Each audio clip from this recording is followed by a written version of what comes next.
This is Creating Your Encore Career and Becoming a Silver Entrepreneur with your host, Lynn Freest.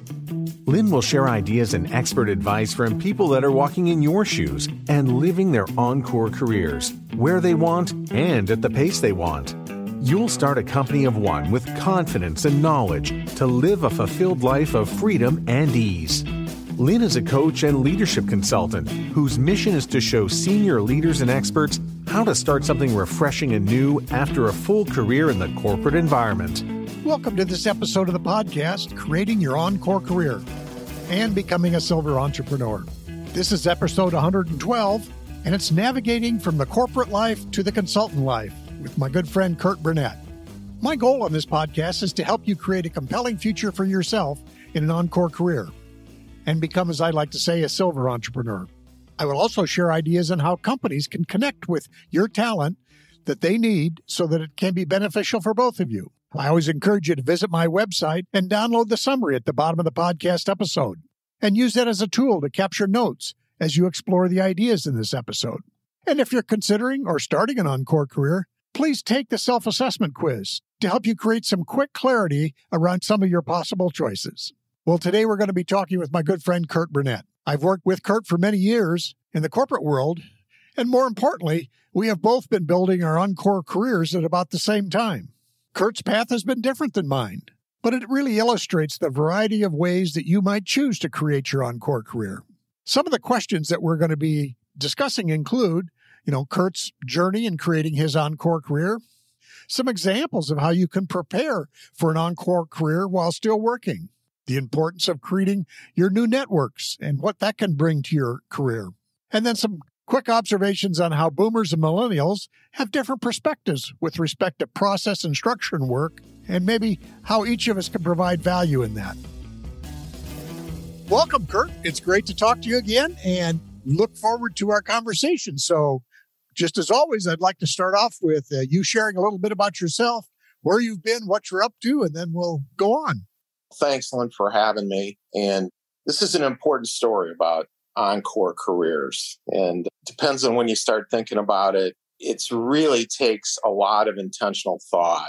And sometimes you just fall into things. And I had a little bit of both. So I retired from John Deere. I was the enterprise manager of advanced manufacturing and industrial engineering. And I retired in November of 16. And before I retired, I had taken a special assignment as a loaned executive. So I had spent 3 years and working with you, Lynn, to start the Quad Cities Manufacturing Innovation Hub. And that was just a blessing for me because it opened so many encore career doors for me. And the other part was I just really enjoyed the work. And so what we were doing was creating an advanced manufacturing and an innovation and industry hub, where we pulled together all the assets that were regional assets, figured out a way that they could all work together to support the supply chain. And they're in the Quad Cities, we're working with about 300 small and medium-sized manufacturers in the 10-county region. So that experience really set me up for a great encore career. Yeah, and it's one of those things where it really got you outside that, I'll say, the corporate silo. You were talking with people much different settings than you're used to in a big company. Yeah, that's right. And that's, I think, an important part of our discussion today is how do you get externally focused? And in a big company, it's hard, but every company. And so that's one of the things that I think is a discussion that's really important that people don't think about much, is that they need to start preparing for their encore career years ahead of when they retire or years ahead of when they decide to leave the company. There's lots of different ways to do it. Mine was handed to me, right? I just got this gift of a special assignment that was really interesting and fun and got me connected to lots and increased my network dramatically. But if you're got a regular corporate job or if you're in a small and medium-sized manufacturer, really the issue is that people get really focused on executing today. And they sometimes forget about investing in themselves. And there's lots of different ways you can do that. One easy way is to get involved in organizations that are professional organizations, maybe like part of what I did at Deere. I was part of the Institute for Industrial Engineers advisory group. So it's an industrial and systems engineering. And that gave me an opportunity twice a year. And our company supported this. Deere was part of their advisory group. But we got to see lots of different companies like General Motors, behind the scenes with Disney, UPS, Ohio State, University hospitals. And you really got to see how other companies operated. And they shared a lot of their important strategies on how to really be competitive. Rotaries are really easy and they're close. Going to conferences, anything that gets you outside looking at how other people do things is really critical. Another thing, and you and I have both been involved in this, is take advantage of when your company brings outside people in to help you with the business, whether it's a project or in our case, executive coaching. Volunteer for that stuff because you get to see how other consultants work, how other coaches work. You see how they manage projects. So again, there's lots of ways to get outside your walls and do it intentionally. And in the process, you're going to do two things. You're going to grow. Okay. Your skills are going to grow and it's good for your current job, but it's also going to set you up with a network of contacts that are going to be important as you launch your Encore career. Yeah, there's both of us probably noticed as we left Deere, all of a sudden we didn't have as much to talk about with our old colleagues anymore. And we had to go out and really find new people to talk with. Yeah. And so that's absolutely right. And not just the network, but just understanding how the world works outside of your company. You get so focused on making that last promotion or getting that wrong or meeting your to-do list that's longer than the time that you have available. All those things get you unnecessarily internally focused. And by intentionally looking outside, that's where the growth happens. Yeah, as I've told people in my experience too, getting involved in some of these things, like you and I were both involved in what we called Venture School, which was a lean startup program. We both come from a corporate mindset where it's Six Sigma, 99% of the time you don't make a mistake, to all of a sudden in the entrepreneurial world where, yeah, you're going to make a lot of mistakes. It's a shift in mindset. Yeah. And so when I was involved as executive director and as a loan executive to get the hub up and running and working with you and some other project managers, there's two things that experience provided me that I just wouldn't have got anywhere else. One is the importance of business ecosystems. The first time I heard that word, I said, wow, that's a real consulting word. But when you're doing the kind of work I do, which is economic development consulting, the whole idea is to try to get all the assets in a region to work together. And there's really nobody out there tasked. We found, I think, Lynn, it was over 30. We found over 30 organizations working in the Quad Cities. And they were things like the Manufacturing Extension Partnership, universities, community colleges, SCORE. So there's lots of people that are tasked with helping the supply chain be more competitive. And it's just amazing what can be done if you get all those folks in the same room. So that's a big part of creating collaboration. We had the same challenge inside of Deere. Deere is a big place, but it's all about getting people to work together towards a common purpose, common vision. The other piece that I picked up from that is the importance of innovation and startups. You got us on that track a minute ago, but yeah, Venture School is amazing to see people in your community that have an idea. And that idea is really important to them. And they're excited about it. But Venture School from the University of Iowa, so it's an accelerator. It's a start. It helps startups really get on track fast. It's a cohort. We took since the Manufacturing Innovation Hub was literally a startup we went through. It was, I think we had 6 or 7 other companies. And it just shows you what can be done with an idea that's properly supported. And so Venture School was really interesting. And isn't Divvy Dose growing in the Quad Cities? Yeah, they just announced a big new facility they're moving into. They are growing and here they are. It's several years later and they're doing well. Yeah, so Divvy Dose was part of the cohort of Venture School in the Quad Cities, a wonderful success story. And that's also one of the questions you got to answer, I think, as you start your Encore career. And the time, again, to think about it is before you leave your company. There's a spectrum of opportunities. One is you can take your skills as an engineer or coach or whatever, and you can work with a company that's going to find you customers, an employee, right? The other end of that spectrum is you get involved with a startup. And the risk on the one end is huge, right? But the excitement is high. And these startups need people that can provide process, they can provide structure, the experiences you have in a business. Because as they scale up and grow, they're all about the excitement of the idea. they need some professionals, some savvy folks that have seen how things work in the real business world. It's wherever you want to work on that scale. And in the middle is basically where I landed, which is working with regions and companies so that I don't have a lot of customers. So my administration is low, but it takes quite a bit of time to nurture those relationships to get into a big company and become a trusted partner. Sure.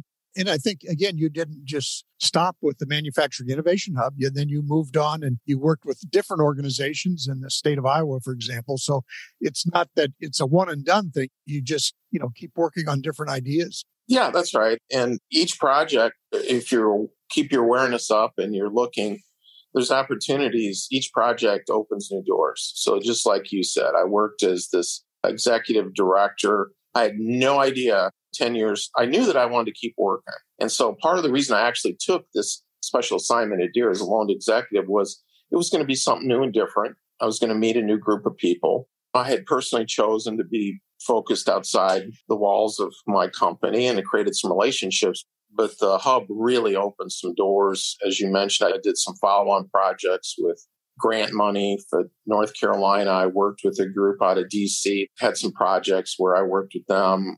Then the state of Iowa, I've been working there now for over 2 years. Yeah, so each project, keep your tent up and keep looking, and a door will open. Yeah.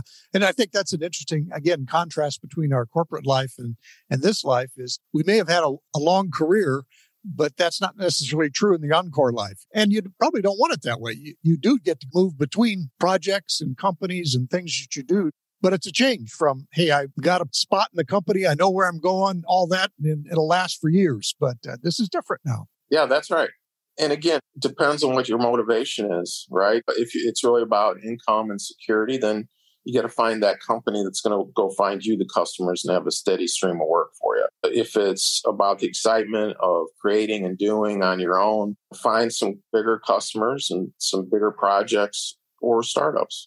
Sure. Now, I was just recalling one of the things you shared with me earlier was while you're still with the company, you suggested people go out and develop a new skill or hobby that's not necessarily just golf, but maybe that's something that you can use later in an Encore career. Yeah. So in my coaching, part of what I always talk to folks about, whether it's inside of a company or somebody that's looking to branch out and try new things, is start with some new territory for you personally, whether it's going to Toastmasters, it's new skills that involve working with people, again, outside of your regular set of relationships. Then, or buy a 3D printer, do something with technology, buy 4 or 5 new apps that intrigue you, work on technology or creative things like painting or sculpting. But the important thing is that it should involve innovation, creativity, and people and technology. If you can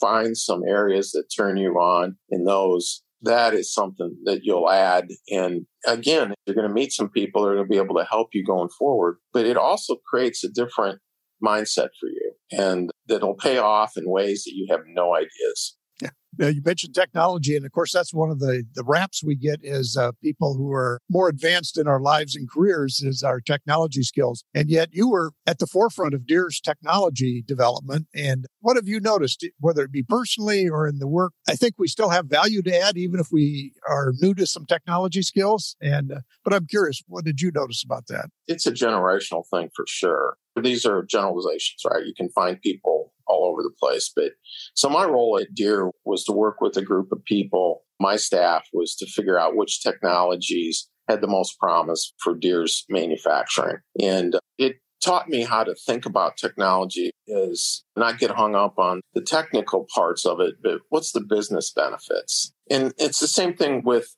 downloading an app. Is it going to make your life easier? And if so, is the pain of learning it worth the gain, right? So that's no matter whether it's a personal app or buying multi-million-dollar worth of technology to make a John Deere factory run better.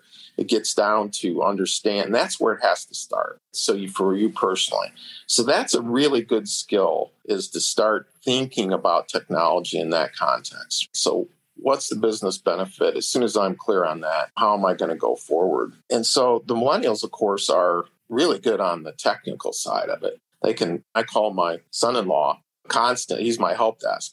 So he gets a little tired of it. But so the little technical things. But what is really important is to create an understanding of what the technology is going to enable. And so generationally, the older you are, the less typically that you're interested in risk. You want things to work and work right, and you don't want to take time and energy to go through it. So it's a mix of those two that is going to be required, I think, in any kind of organization. So you got to have the folks that are going 100 miles an hour and say, I want to try this, and the folks that say, what's it going to do for me?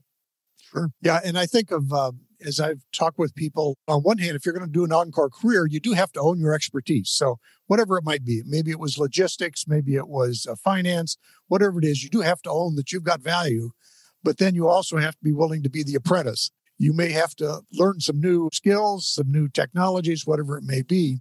But I like, too, what you've said earlier about this whole idea of knowing who can be almost as important as knowing how. So the fact that you have a wide network of people who can help answer questions can be very useful to you.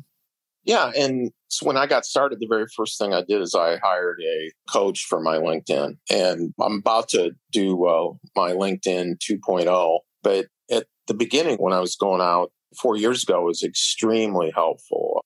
This person turned a project that would have taken me probably days, many days, into a 2 or 3 day effort. And it actually paid off, by the way. One of the reasons I got my current work is the hiring person went in and liked my LinkedIn, sent me a note, said, hey, this looks exactly like what we need. So I went out and got the coach on that. The other thing I did, which isn't technology, but again, it helped me get going, was I went to a public speaking boot camp. And this is the only plug I'll do today, but it's Denise Hedges is a professional coach, and she runs a boot camp that helps you put together speeches that help you go get customers. And it's the uniqueness of her thought pattern, how you do that effectively, is not something I would have come up on my own. And her whole value add is that she has this process of understanding, helping you really understand what your value add is, be able to describe it,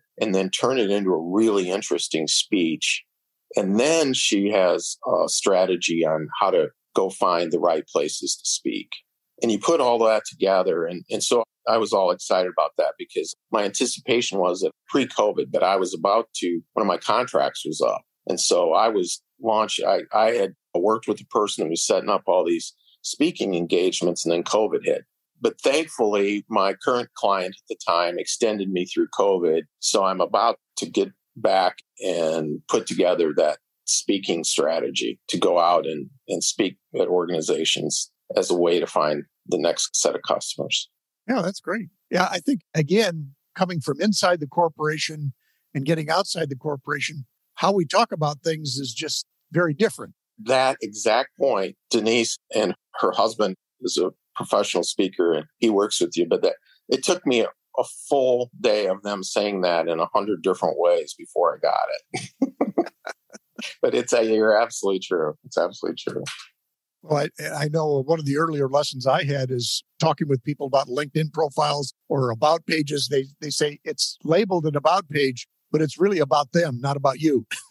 And yeah, right. You're not talking about yourself. You're talking about how you can help them. That's exactly right. Yeah. And so between those two things, for the kind of customers I'm going after, having a really good LinkedIn page and getting some exposure. And for me, economic development, there's all kinds of different conferences. So I have a target-rich environment as well as far as opportunities to speak. And this whole idea about talking about ecosystems and supply chain for me is red hot. Nationally, those are really hot topics. And Curt, from just what you've been saying, it sounds like you're not out there to get 1,000 clients. You're trying to get a handful of good clients. So it's not like you're trying to win over the whole world on this, but just targeted people. That's right. It's almost the difference between training and one-on-one stuff versus working with regions and organizations, right? It's that spectrum. And so I'm farther on the right.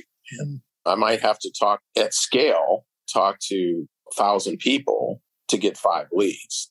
But that's the economies of scale you get with public speaking and with a really good LinkedIn page. Sure.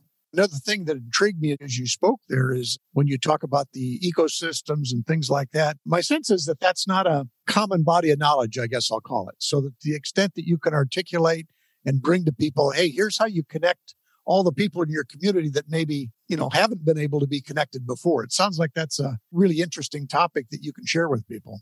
Sure. I mean, if you think about it, the analogy that I use, it's if you had 30 planes trying to land at the same time at an airport and there's nobody in the control tower, it's just not going to end well. So this is about helping either companies or regions figure out what the key technologies are, where are the assets that are available to help implement those in an effective way, and then how do I prioritize and manage it all?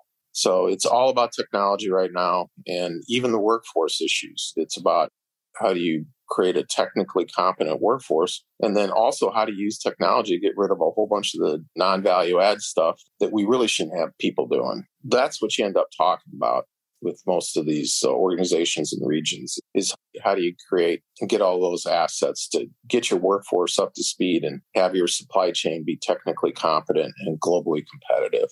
So if we could, I'd like to switch to more of a personal context. What are the changes you've personally noticed as you shifted from a corporate career to an independent career? It's different. The nice thing is that you can be very independent and plan your day and your month and your week until your customer comes in and says, I need X, Y, and Z. It's really actually more difficult to balance your time because you know exactly what to expect at Deere. You know what days you're working, what projects. I know I got to go on this trip and everything. It's actually a little bit more spontaneous. So then it's really important that you try to create a cadence to your life and carve out time. Because I still want to enjoy retirement. I love working, but there's other things that I wanted to add to my schedule. So just that ability to intentionally carve out your day and create some kind of cadence in your life was way harder than I thought. Okay. Anyway, so that's one. The other thing is spending the time to work your network.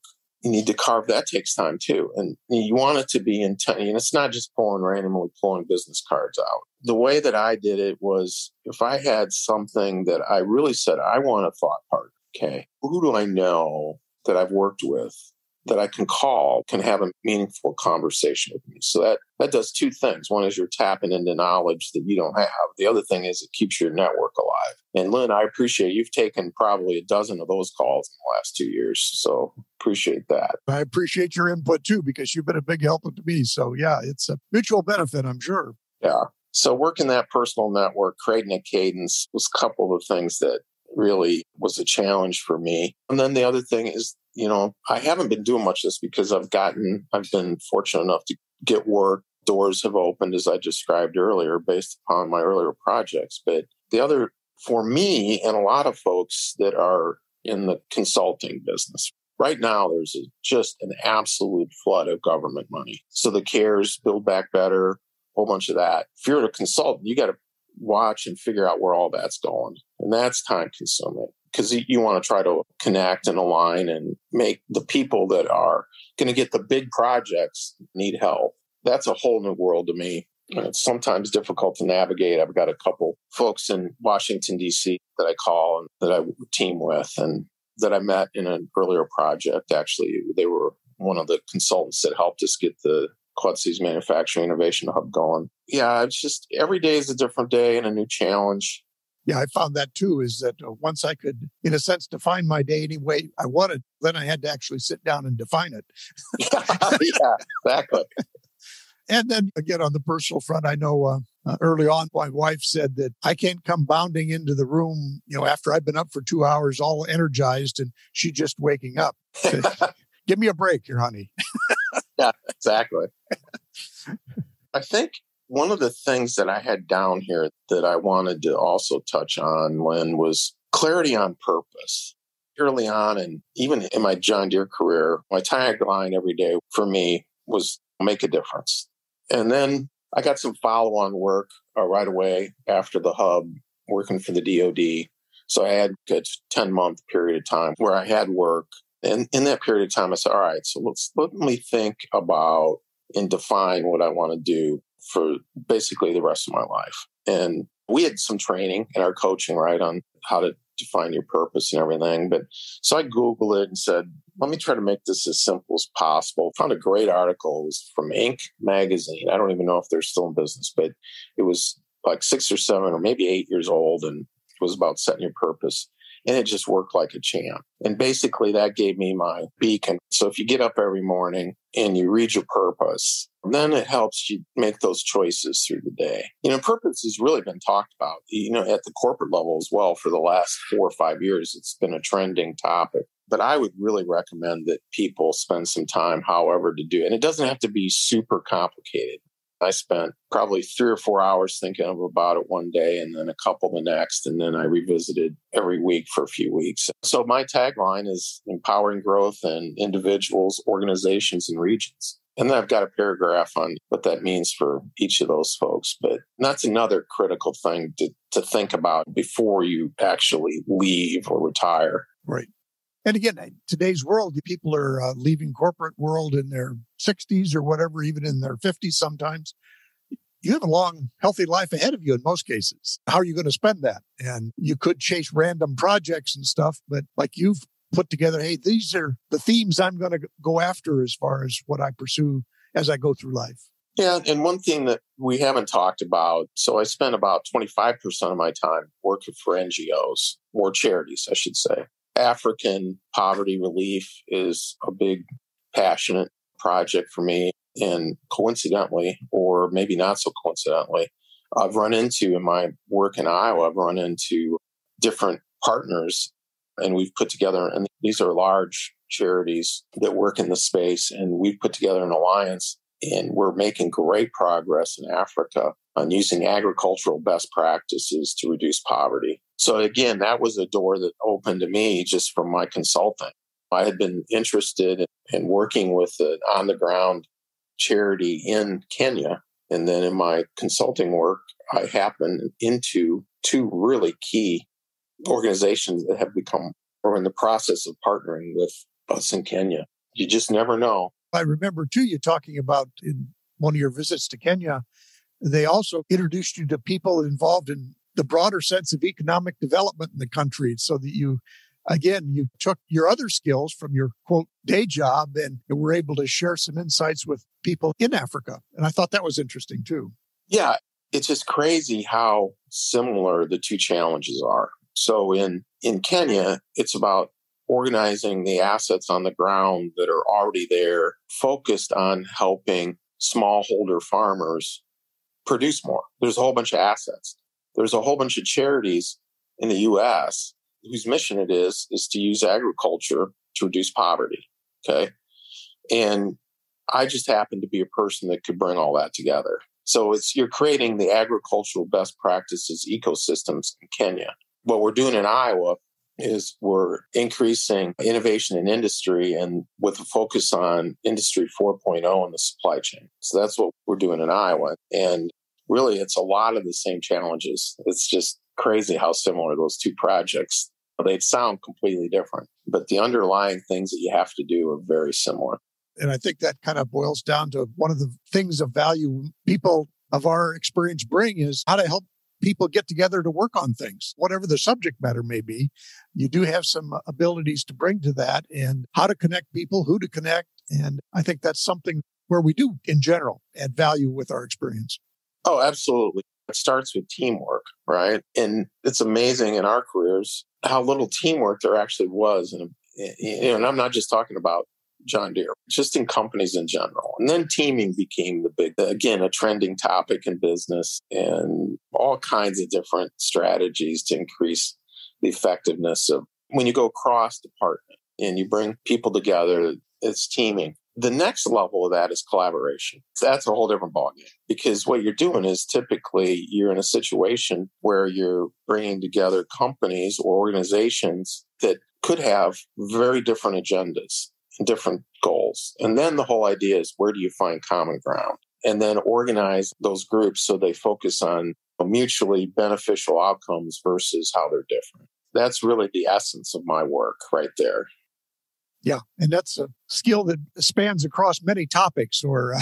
Exactly. That's right. That's great. Again, thank you for your time today, but I'd like to give you a chance. As the things we've talked about today, what are 2 or 3 things you'd recommend to someone who's contemplating an Encore career or found themselves having to start one? Some of the things you mentioned, maybe just reiterate for folks. Sure. Again, it starts being intentional about understanding how the world works outside your company. And you can start that process years before you decide to either retire or venture out on your own. That's number one. The second thing is being clear on your purpose. You get that in front of you. It really helps you make decisions every single day about what you're going to do, and actually more important, what you're not going to do. Okay. And then figure out where you're going to operate on that scale. Are you going to take your skills to a company that's going to find customers for you and you're going to add value that way? Or on the very far end, are you going to get with some kind of startup? And again, startups need people of all ages. It's not just a bunch of millennials with a crazy idea. Or are you going to operate somewhere in the middle, what you and I are doing, Lynn? And so once you get those 3 pieces in place, then it's just go out and do it. Absolutely. That's in the end, that's still part of it. You got to do it. So. Yeah, that's right. Well, thanks again, Curt. I really appreciate your input and insights. It's been a great experience for the audience I've got out there. So again, many thanks. You're welcome. And this is a really important topic. And I love your website and the way that you're getting after this. Thanks. Again, many thanks to Curt for sharing his fascinating insights, experiences, and his knowledge.